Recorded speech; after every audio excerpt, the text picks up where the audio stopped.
Learn Igbo for beginners. Short phrases. Igbo, English. Number one sentence says, Soro m gaa.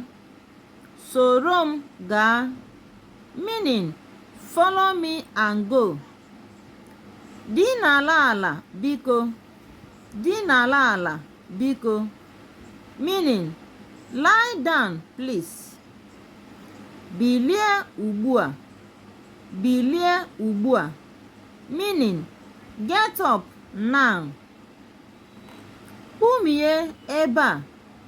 Kpumie ebe a. Shift here. Tụgharịa ya.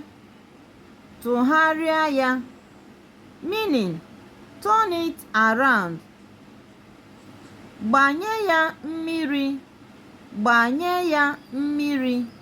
Pour it water. Gbanyụọ ọkụ. Gbanyụọ ọkụ. Turn off light. Wetuo aka gị. Wetuo aka gị. Bring down your hand. Banye ebe ahụ. Banye ebe ahụ. Meaning, enter there. Ozugo. Ozugo is okay.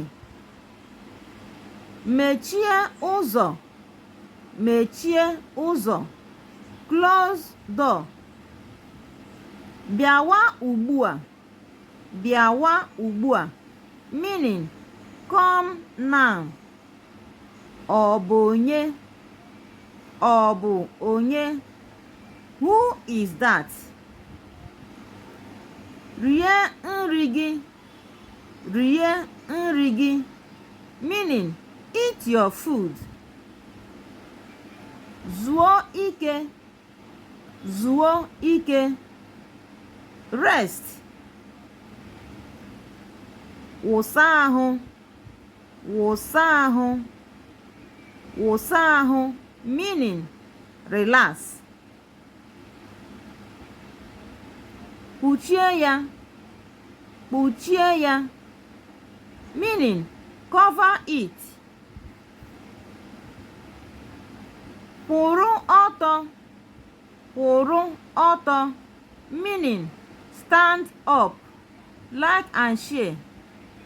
Subscribe to our channel. Bye.